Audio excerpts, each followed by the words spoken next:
Capes on the Couch podcast is for entertainment purposes only. Dr. Issues is a psychiatrist, but he is not your psychiatrist and does not have knowledge of your individual situation. For any personal mental health concerns, please consult your own healthcare providers. For medical emergencies, please call 911 or the designated number in your area immediately. Remember that you are not alone and help is out there.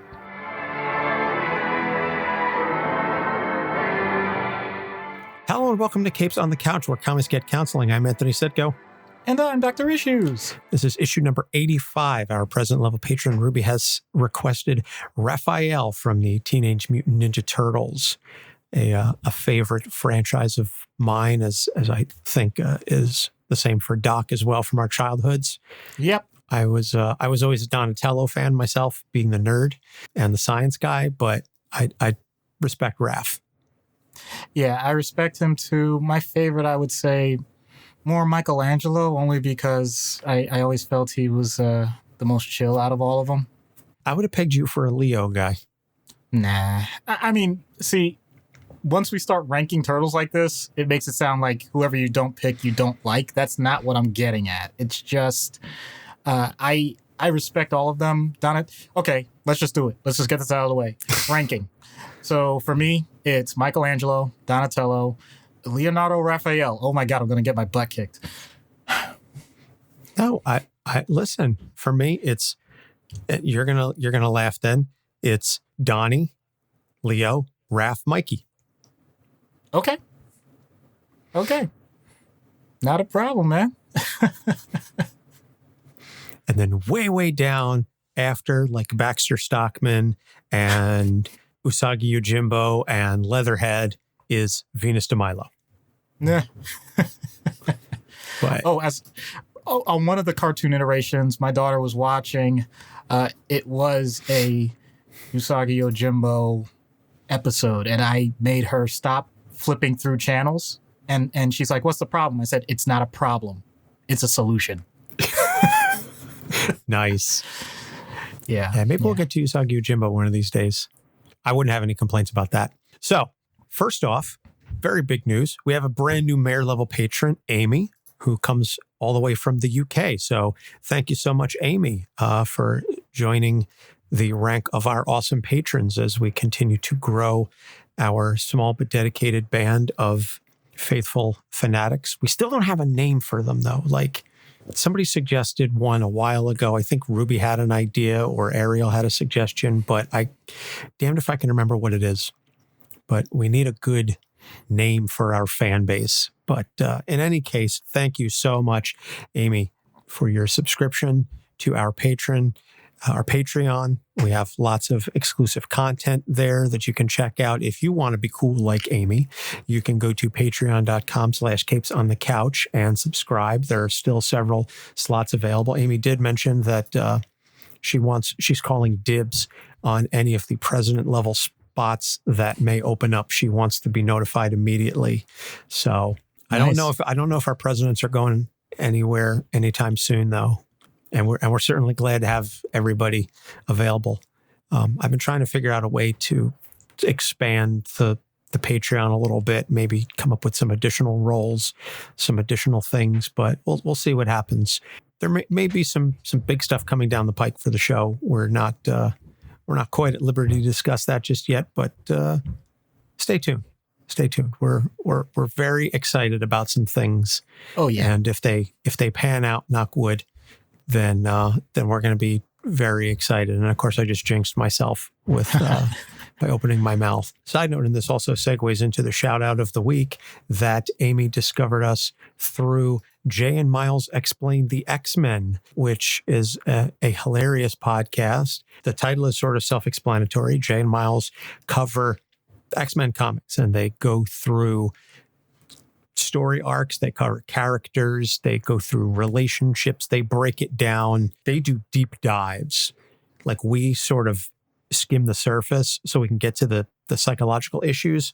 They go deep, like issue by issue, panel by panel breakdown. Sometimes they really dive into the meat of these characters. And Amy said, well, I think you guys would be ripe for a crossover. So Jay and Miles, if you're listening, you're interested, let us know. Right now, they are covering X-Man and Earth 295. So if you go to explainthexmen.com, explainthexmen.com, no dashes, you can check out all of their episodes. They're close to 300, I think, at this point. So Sweet. they've been doing this quite a bit longer than we have, but it's good stuff. So this being our third journey into the Teenage Mutant Ninja Turtle universe. I'm not going to belabor the points too much. We're just going to dive right into the background. So Raphael, unless you've been living under a rock for the past 30 years, you are familiar with the Ninja Turtles, for turtles mutated by ooze. Raphael, created by Kevin Eastman and Peter Laird in Teenage Mutant Ninja Turtles #1, May 1984. In the comics and in basically every major iteration of the comics that we have seen, both in not just the comics, but even cartoons, live action, movies, TV shows, what have you, Raphael is second in command. He is the angry one. Leonardo being the leader, unless you are listening to the lyrics to Turtle Power, in which Raphael is the leader of the group transformed from the norm by the nuclear goop, which I never got that, and I always disagreed. Side note, by the way, if you want to hear me spit the first verse to that song, go to the live stream, or if you're a patron, it'll definitely make the blooper reel. And so in the original Mirage comics, Raphael is the angriest, and he's the most violent one on the team, which is saying something on a team of 4 ninja turtles. He's the violent one. So he really sort of, what's the word I'm looking for? Blanches, I suppose, against Leonardo's leadership. But he eventually comes to understand that Leo's composure makes him the more effective leader, even if Raph is the more passionate one, to put it mildly.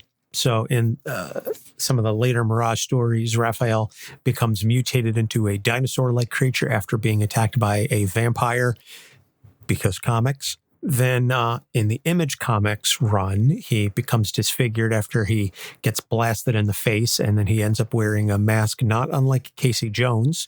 And you can go back and listen to our Casey Jones episode. And so he wears a mask to cover his eye. I think it's his left eye is the one that gets damaged. And then at one point, he takes on the mantle of the Shredder. And you can listen to our Shredder episode, which wasn't that long ago, because Raphael takes over the Foot Clan during an ongoing fight against the mob.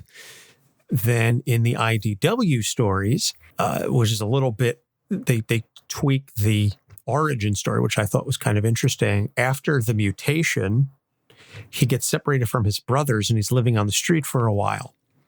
And unbeknownst to him, his brothers are all looking for him, but he doesn't know that. And then he helps rescue Casey Jones from his abusive father, and then they become friends for a while. And then he does reunite with his brothers, and he trains under them, or he trains under Splinter alongside of them. But he's very quick to estrange himself from them during difficult times. And there's numerous stories, and we don't have the time nor the energy to get into all of them because, again, that's not this kind, this isn't that kind of a show. But there's some major through points that happen throughout all of this, and we're going to get into the issues right now. And so I think the first thing, and one of the things that basically every iteration discusses, whether it's the cartoons, certainly in some of the more recent cartoons, and even going back to the live action movie, I still love that original 1988, 1990 live action movie. That is just, it's a thing of beauty. And it's Raphael's rivalry with Leonardo over leadership. And it's the notion that Raph doesn't think that Leo should be the one in charge. And this was also done, I might add, very, very well in the TMNT CGI movie from like 2008, 2009, whenever that was. Okay. I'm circling the drain here at this point, so I'm going to stop talking and say, Doc, Raph doesn't like that Leo is the leader. How does that affect his membership as a member on the team, as well as a brother? So I'm going to reference the Shredder episode right off the bat, where Leonardo also came up. And that was begrudging respect but you know that you're not on the same page. So I use the term frenemy. So I don't know if there's a way to rearrange the words and kind of come up with, well, no, not really. You don't have to. It's sibling rivalry. The idea that you have the perfect opportunity in a relatively small group. That's key to this. We're not talking a humongous organization. We're talking a very close-knit group of people where one person is going to be considered the one to be the face, the person that runs the show. And in theory, if everybody had the exact same ambitions, you would have that almost like a 25% split, and it would always bounce back and forth. But we don't see that in any of the iterations. It usually does just come down to Leo and Raph. And that tells me a lot. And I'm not going to try and pull in all the other characters at the same time, but I just want to make it clear that you mentioned it earlier. There's a certain level of passion that's involved in this because there's a certain level of energy and effort that's required at a bare minimum. If no matter what happens, whether it's you are successful or you're failing, you're going to be the one that takes the brunt of anything that happens. And so thankfully, because it's comics, you're going to see the turtles win most of the time. But if there are setbacks, how do you handle that? Raph, to put it mildly, can be a bit of a sore loser to the point that instead of regrouping and trying to figure out as a team what to do, it's more like, it's all you guys' fault. I'll go ahead, and I know we'll get to this later. I'll do this on my own. But the point is, it's an opportunity for everyone to grow and learn from mistakes. He's not focused on that. He's just focused on the idea that you guys are with me, and I'm the strongest, I'm the best, and therefore, by definition, I have to be the leader. That's something that we see often in a lot of areas of life. The idea that because you are the most talented or you have the greatest amount of skills or the greatest experience, whatever it is, you are, quote unquote, default the leader.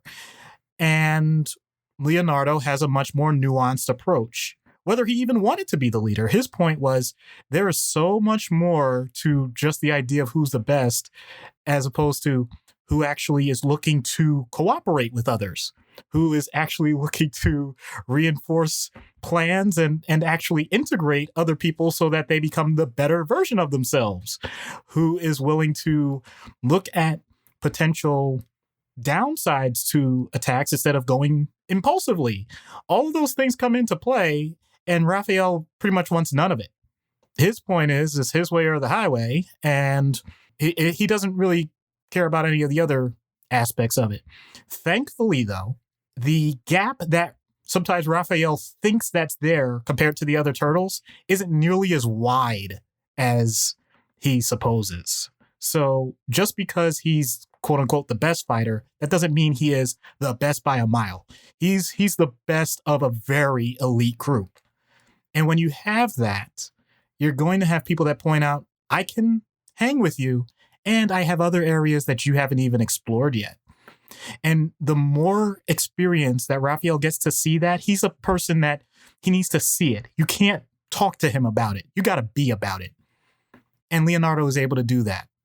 So once he's able to do that over and over and over, that's a situation where you don't have to talk about your respect. You've simply earned it. Well, I think it's interesting that you mentioned the idea that he thinks he's the best fighter because canonically that's not really historically been the case. Usually the best fighter out of all of them is actually Michelangelo, but he is the least disciplined, which frustrates Splinter, because he's like, you are the most physically gifted out of all of them. You could be the greatest of all if you would actually just apply yourself. But Mikey is too busy having fun and goofing off, et cetera, to take the training seriously. And also that notion of who is the best is alluded to in the TMNT film. And it's actually the thing that really kicks off the fight between Raph and Leo is the argument that they have on the rooftop where Leo's like, you're too rash and impulsive. And also, I'm better than you. And that's the the straw that breaks the camel's back for Raph, when Leo says that, he's like, oh, brother, I'm going to have to disagree with you on that one. And Raph ends up actually beating Leo in the fight, is about to deliver a killing blow, and then realizes, oh, snap, I can't do this to my brother. And then he runs away. And so we see that hot-headedness and that rivalry also come up in the original live action movie, where he goes off and, he wants to go, I forget what it is that he wants to do, whether he wants to go help April, or he wants to go find Splinter or something along those lines. And he wants to go off on his own and do that by himself. And Leo's like, no, we have a plan. Let's all stick together. And Raph's like, screw that. And he goes on the rooftop and then ends up getting his ass kicked by the Foot Clan. So it's not unheard of for him to do that. And I guess that segues into the next issue, which I know on our list is number 3, but I'll bring it up on number 2 then, because I think it segues better. Is his first instinct in a dangerous situation is to go it alone. And that's something that gets him into a lot of trouble, as we've seen over the decades. That, and as you alluded to, this idea that at the first sign of trouble, it's, well, I'm going to go and fight by myself. You can come with me if you want, but I don't want you. I don't want you by my side. I can handle this by myself. I can do it all by myself. It's like he's got a chip on his shoulder. He's got something to prove, and I don't know to whom. I don't know who he's trying to prove anything to, because his brothers love him. Splinter loves him. He's got a close-knit crew. Who is he trying to impress, or who is he trying to prove anything to? So I know I'm not usually the one to say this that often, but I feel personally attacked by this issue. So I'm thinking back to two specific things in my life. One, I don't know if you'll even remember this, but there was a chemistry class where there was a particular type of problem that we actually branched out into teams where we were supposed to solve it. And I remember being a part of one of the teams, and for whatever reason, there was a disagreement. And I literally just said, yeah, I'm going to try to do this myself. I'll see if I get the same answer as you guys, but I'm out. Because for whatever reason, I just didn't like the tone or the way things were going. And I remember our chemistry teacher actually saying afterwards, he didn't call me out, but he had observed it. And he said, it's not usually a good idea when something is incredibly difficult and I purposely give a team project to just say that you're going to do it alone. That's one. The other one is when I was a medical... Wait, was this Mr. Wood? Well, I wasn't going to give his name, but yeah. Yeah. Wow, okay. The other time was when I was a medical student, and I was told I had to look up different anticonvulsants, anti-seizure medications.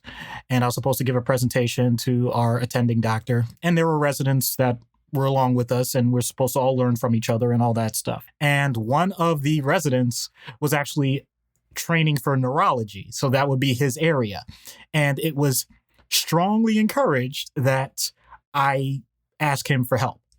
And I thought to myself, well, I can go to the library and look this stuff up myself. It's fine. And then I realized that there were dozens of anti-seizure medications. And I said, oh, well, I don't know how I'm going to present this in a quick period of time in just one morning report or something. And I flopped. I did a horrible job. And I remember the resident that was pretty much guiding me the most saying, dude, you can't just automatically say, yes, you got it. And then when people think you got it, you flop like that. When people are offering you help, just take it.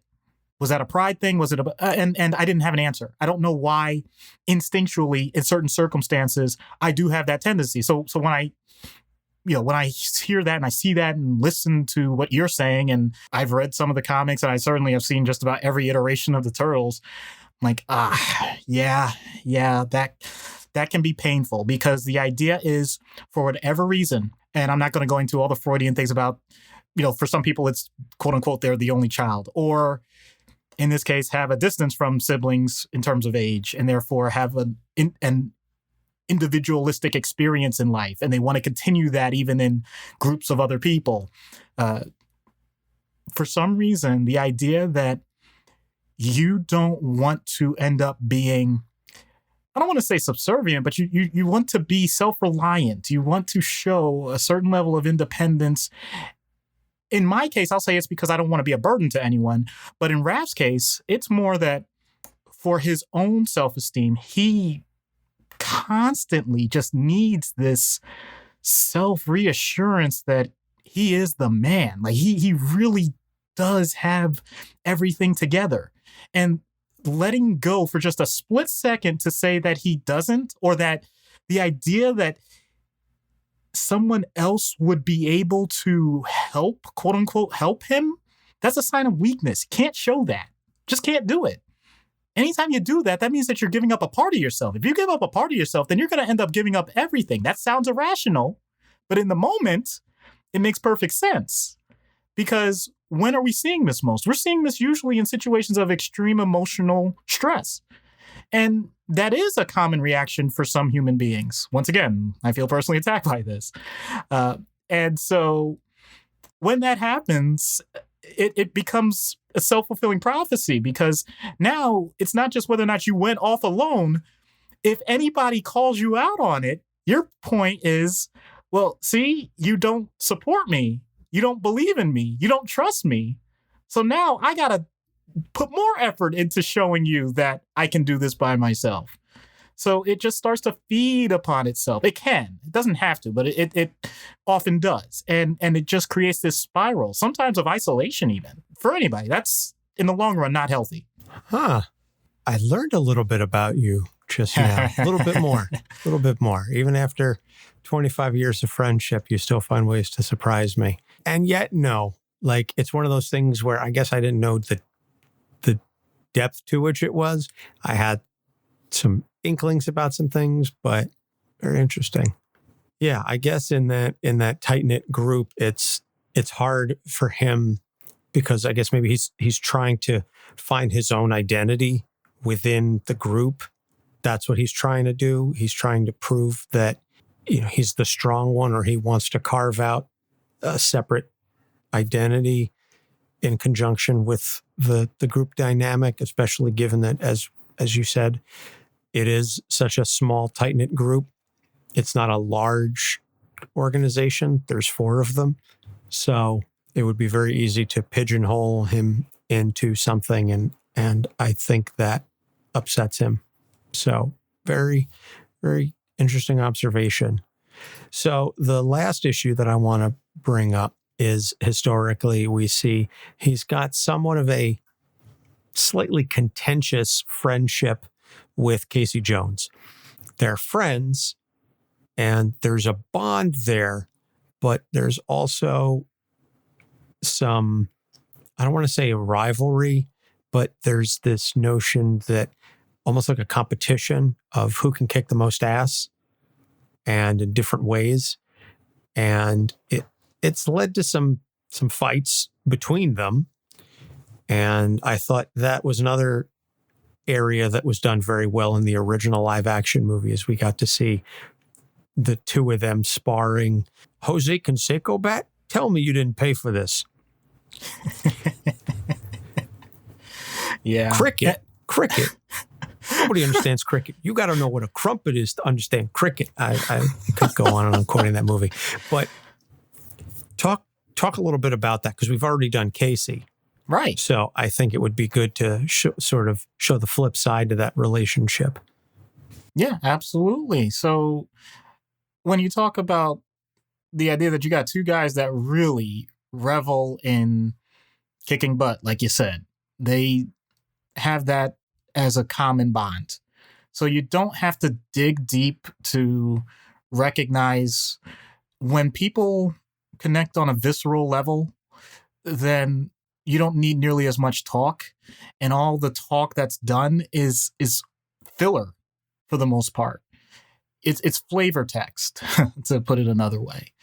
So the closest harmony that they have is when they're fighting, either sparring with each other or fighting enemies. So how do you keep that going? In other words, it's not possible to say, hey, do you want to punch each other in the face over lunch? Do you want to practice grappling holds while we discuss politics? Like, there's no analogy. There's nothing analogous to what they have at that level. So it's going to create some artificial barriers. And no one really knows how to get past that point. And I'm not just talking about them now. I'm talking human beings in general. If you have, I'll give a perfect example. If you have gym buddies, you know what you're going to do at the gym. You know how it works. It can be intellectual. You are part of a chess club. You have certain things that you're going to all bond around. That's going to be a common point, and that's pretty much what you're going to talk about in that environment. But then when you try and expand outwards, there's naturally going to be situations where in your mind, because we all naturally do this, we think because we share one major category with other people that almost all the other categories are just going to naturally fall in line. Spoiler alert, that's not the case. So when a person has a different political view than you, or likes a different music group than you do, or all these other little nuanced things or major things that you didn't consider outside of that unique environment, it can really floor us. It can really change that dynamic. Someone that you, because of that one bond, you thought was like super tight and so close with you, and you're brothers, and this is great. And what do you mean we're different? No, I can't tolerate that. I can't handle that. Now, I'm the one who's feeling personally attacked. So I think that's where a lot of it stems from. The idea that, I mean, don't get me wrong, they do have a lot in common. I don't want to make it sound like they're completely different people, but the idea that because they have that one super tight-knit area, all of the others naturally are either going to have to grow, or they're just going to have to admit that they're just not on the same wavelength all the time.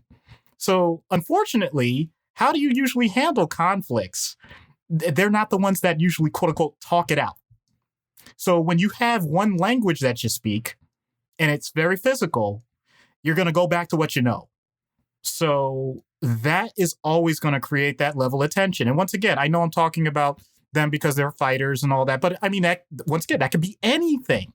I don't care if you're a member of the AV club. I don't care if you have any other major topic where you only relate in that one zone. And when people start splitting off and doing other things, you're going to end up trying to bring it back to that other area that you have commonality with. Some people will revel in that, and they'll say, you know what, this is my silo of what I'll talk about with you, and that's it. Or it'll be a situation where no matter what, that person will come up on your Facebook page and you'll be like, oh man, if we're not, we're not talking about the club right now, I can't deal with you, man.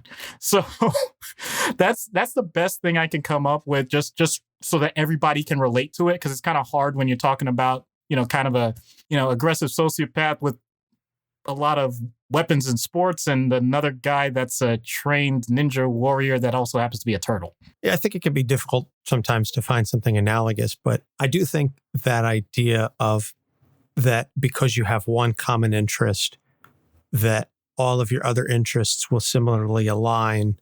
I think that's a fairly common thing.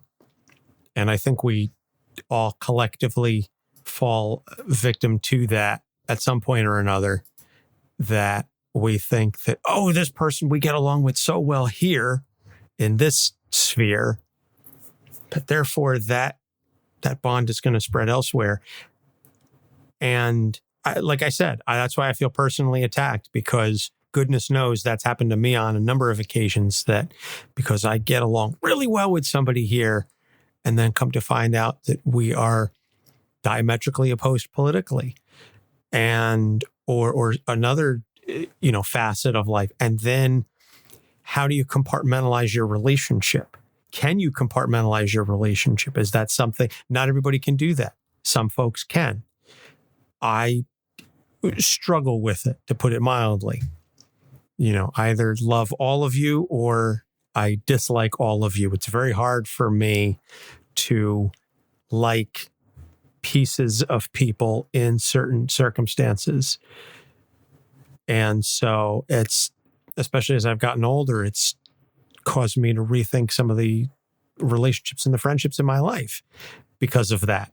Because I was willfully blinding myself to the rest of the situation where we were not compatible just because this one area we were really cool in.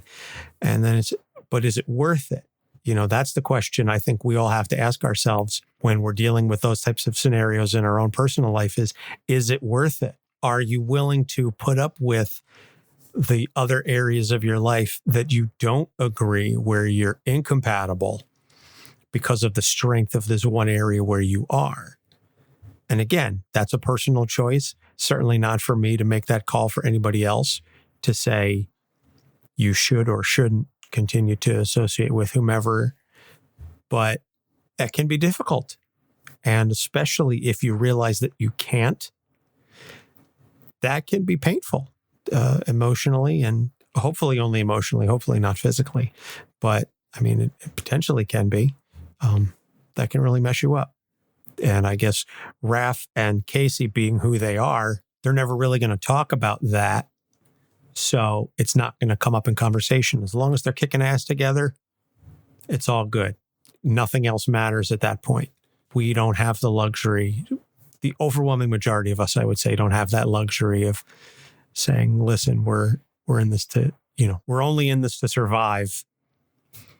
Maybe folks in the armed forces or, police.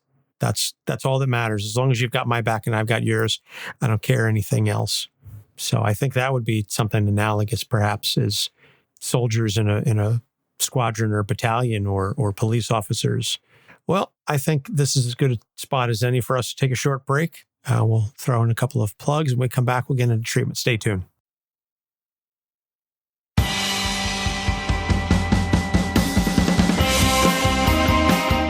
Hi, I'm one of the High Priests of Khonshu Ray, and I have the sacred privilege of providing you, the loony listener, with a podcast honouring Marvel's very own Moon Knight.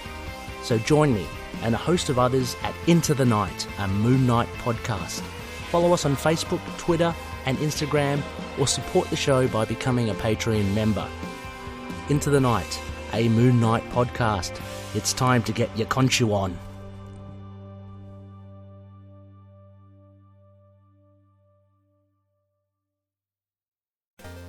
I'm Harrison. I'm Jordan. Well, I'm Harrison. I'm Jordan. All right! And we're the Grief Rio podcast. Let us be your unnatural Sherpa guides on this existential plane of mountainous game and movie exploration. And don't forget about that spookiness that lives within us all, but mainly in you, you spooky bitch. How dare I'm offended. We've been voted the best podcast to listen to by many. By many, that means a few. That's more than one. Results may vary. We'll see you on the next episode of Grief Burrito, yeah! Yes!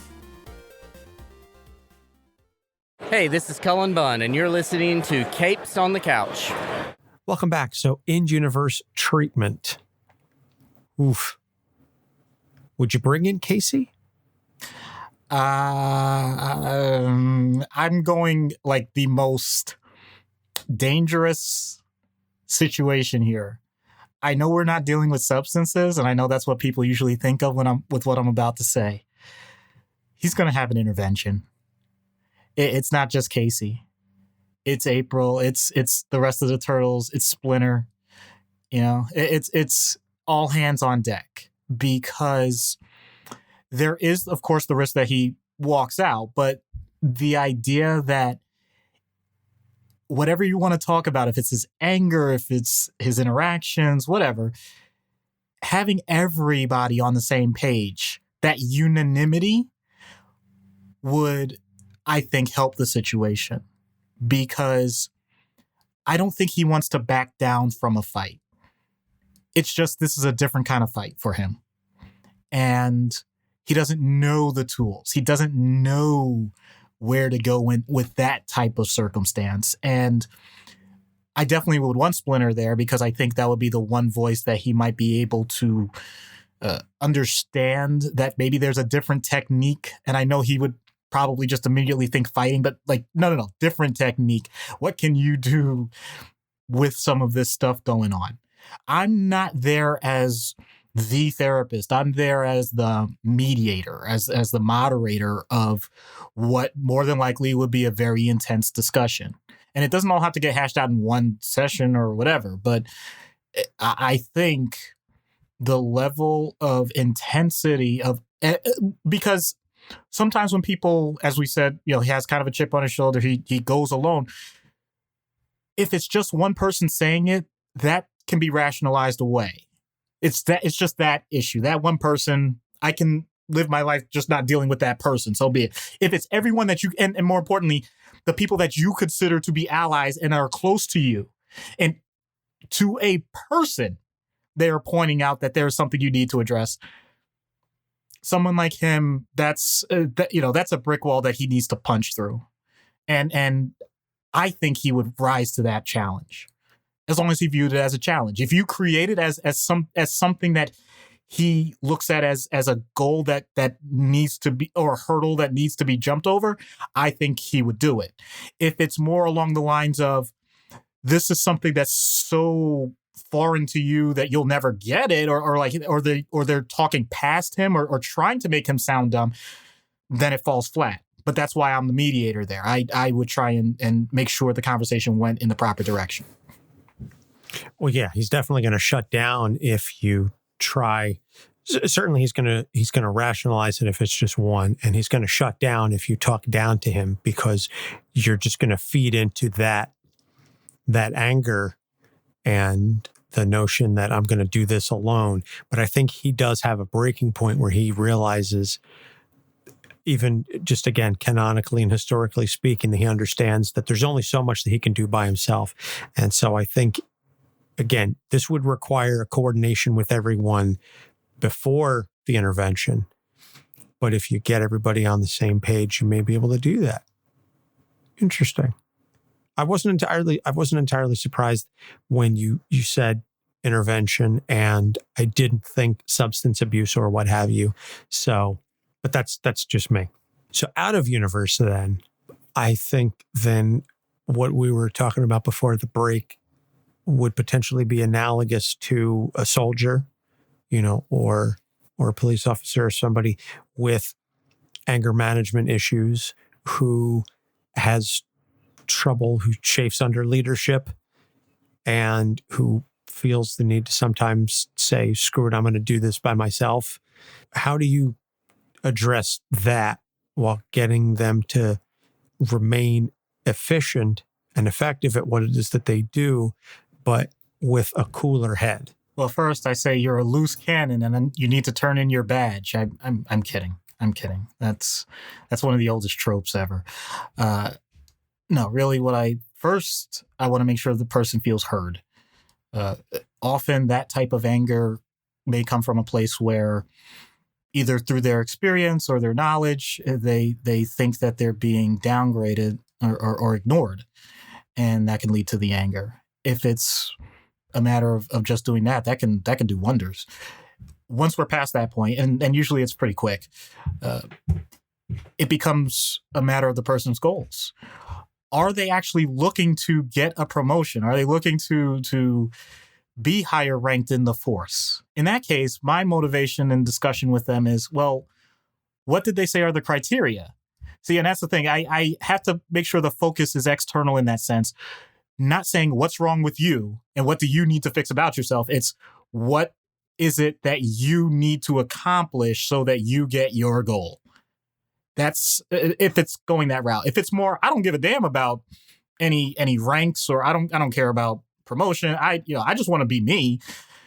Then that person may not even have the wherewithal to discuss what it is in terms of emotional anger, or have the language to describe why they are experiencing the anger that they're going through, or the impulsivity that they're going through. In which case, I'm not going to shy away from the medication discussion. If a person it really just can't even get that language out just yet, I'm going to use usually something like what's called an SSRI, selective serotonin reuptake inhibitor. There's plenty of them available, where the way I've described it to people, everybody's a stick of dynamite. We don't know what's going to make them explode. And therefore, if we can just wet the wick a little bit, if we can just lengthen the fuse a little bit, it'll give that space and that opportunity for the person to start recognizing their emotions before they get to the point of exploding. So you've mentioned that on the show before. You've used that analogy. Yeah. Yeah, but I haven't used it in a while, and this is one of those where it's really bread and butter in terms of its approach, because we're back to that ABCs of cognitive behavioral therapy where, okay, we have, whatever the trigger is, we have the result of it, the person going off on their own or whatever, and we're still trying to figure out that middle ground, that middle point, that middle belief in the ABC category. What is it that you are automatically saying to yourself that's leading to this? And if it's a matter of, hate to say it, but maybe it is insecurity. Maybe it is the idea that you actually don't have a lot of confidence in yourself, and this is the only way you think you can prove it.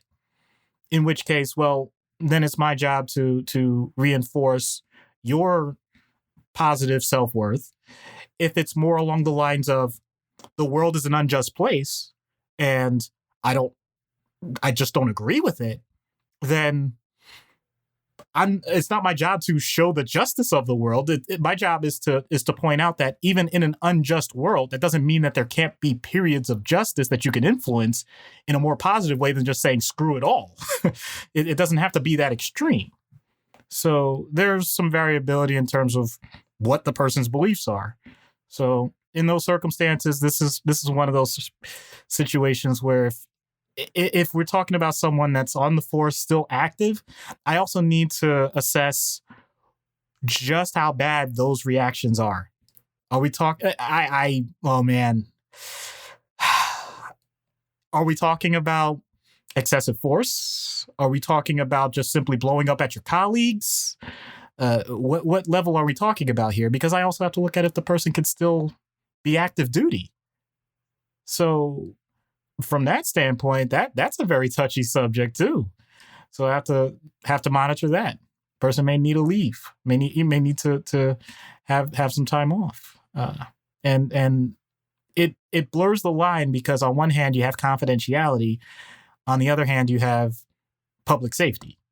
So anyone that does that on a regular basis, I'm thinking of you, Ben Stover. Godspeed, because it is amazing work. And it can be very rewarding. So those are some of my thoughts on what I do in out of universe. Well, I'm sure Ben will appreciate the shout out and the kudos to him. And we got to get him on the show solo one of these days. Not that there's anything wrong with Hannah and Brittany, but we'll get Ben on, and we can tie in some of that stuff. So I think the discussion, and I don't want to get too timely with it, but I think the discussion around the mental health of public safety officers is very timely right now and is really coming to the forefront. With all of that being said, let us get Raphael on Dr. Issues' couch. Hello, Raphael. I'm Dr. Issues. Hey, Doc. So what brings you here today? Well, Casey said you were good. For someone who doesn't like to talk all that much, his word-of-mouth recommendations are much appreciated. Well, who else have you seen? Never mind. Let's talk about you. Oh, boy, my favorite subject. Do you have any history of emotional symptoms? I don't cry, if that's what you're getting at. It doesn't have to be sadness. I mean, there's a wide range of emotions that we all experience. They're only problematic if they impair your ability to function or impact other people. Oh, I love to impact people hard. This one time I had a run and start on a foot soldier, and I just wanted to... Hey, I want to stay on topic, please. If you hang around Casey, I'm sure you can hold your own in a fight. Whoa. What do you mean by that? What? What, you think I just hold my own? You don't think I can win? No, that's not. Listen, Doc, I'm a master class in kicking ass. Don't even think about trying to neuter me. I'm not.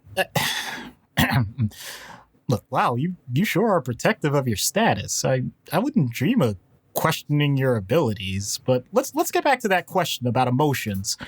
It may not be sadness, but I get the sense of anger or pain. Help me understand. The only pain I know is what my opponents get. There's a ton of ways you can gut someone with a sigh. Like this one time I had a thug in a chokehold and he Hold was... hold it. Do you always deflect tough questions by bringing it back to violence? Is that all you know? You don't get it. I'm out of here. Whoa. Look, man, is this is the one fight you can't afford to lose, and you back down just like that? What did you just say? Look, man, I know you could whoop me. Okay, I'm a boxing fan. I'm an MMA fan. I don't pretend to know what you know. I'm saying though, you're fighting your own brain, and that's a hard way to go through life. Hard way? Hard way? You actually see what people do in the streets? You know what it's like to have the only people that come close to your experience stay in the sewer? I'm supposed to be happy about that? I don't go, wah, what's wrong with Raph? Boo-hoo. No, I got my squad. And even if they don't step up, I got my own back. I need nothing from no one. Well, I'll just say it. It's clearly anger. Oh, jackpot, hotshot. But you said if it impairs me. Do I sound impaired to you? Huh? I have to think carefully how I put this. I'll just spit it out. Anybody walk on eggshells around you? Who cares? Well, I bet you they do. You ever ask your squad how they feel? Not really. They ever piss you off? All the time. And what do? I go blow off some steam. I need that time by myself.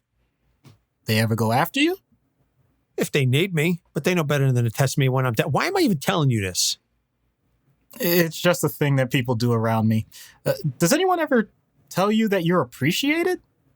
They don't need to. That wasn't the question. Sure. And what's your response? This ain't finishing school, Doc. Please and thank you only go so far. I've heard about Splinter. Would he agree with your statement? Yeah. No. No, he wouldn't. Why you gotta hit me with stuff like that? What is all this, whatever it is? What is it supposed to do? It's supposed to get you to funnel rage as needed.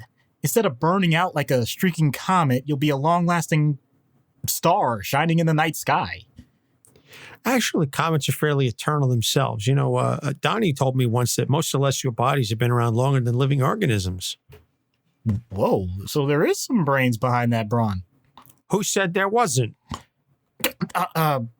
Look, man, no offense, man. I'm saying you're a multi-threat. Dang, man, can we sand down that chip on your shoulder? Only if you keep me a lean green shell-kicking machine. Oh, I don't think that'll be an issue. Then we'll get along just fine. See you next time, Doc. Well, that wasn't as much of a shellacking as I thought you would take. Oh, you're the one with puns now. Okay. Yeah, I got jokes. Yeah, good for you. All right. You really think you're better than me now, huh? Okay. Oh, that's what we're going to do? That's how we're going to... Didn't we just have this discussion? Yes, we did. And we literally spent an hour talking about it. Yeah, I swear I will try and get better. I promise. That's okay, man. Don't worry. So recommended reading is Teenage Mutant Ninja Turtles Body Count. This is actually one of the most adult stories in the Ninja Turtle canon. It's an original Mirage story. Basically, the long and the short of it is that Raphael and Casey Jones team up to kick 17 different kinds of ass. So we'll have links to it in the show notes. We'll see if it's available on trade or on Comixology. So that's going to about wrap it up for this week. Next episodes, support systems in comics, character redacted, our big surprise character that we're working on. And then Brian, our present level patron and good friend of the show, although I'm questioning how good of a friend he is then. Don't create silos. We just had this discussion. He wants us to do Eeyore. He's not a comic book character. But he is a literary character. That's stretching it a little bit.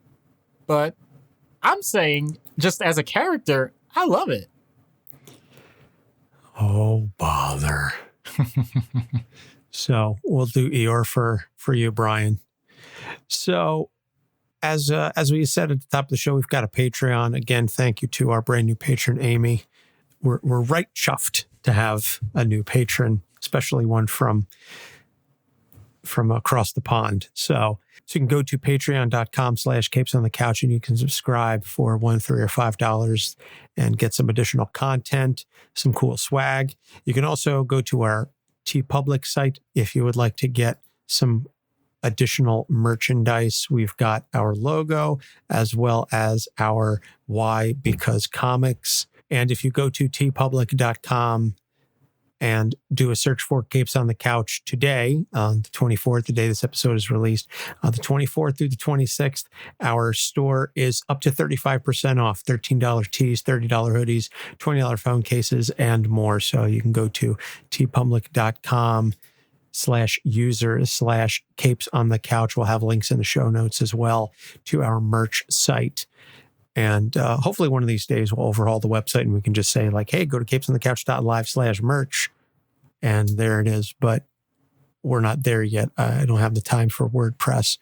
You can find us on all the social medias, Facebook, Instagram, and Twitter at Capes on the Couch. We have a Discord server, which is growing ever so steadily by the day, by the week. Slowly but surely, you can go to tinyurl.com/capesdiscord, capital C, capital D, to join our fan community where you can listen to us as we record our live streamed episodes. We're also on YouTube and our Facebook pages as well. Thank you, Get Vocal, for sharing those links. And I think that about covers all of the social media. So, Doc, anything you want to say before we head out? When you see someone usually raging out to others out loud, you realize that they're often spending the rest of the time suffering in silence. I guess since I had the pun, you had to get serious on us. I appreciate it, and it is the truth. So for Doc Issues, I'm Anthony Sitko. Thank you so much for listening. We'll see you next week. Capes on the Couch podcast is for entertainment purposes only. Dr. Issues is a psychiatrist, but he is not your psychiatrist and does not have knowledge of your individual situation. For any personal mental health concerns, please consult your own healthcare providers.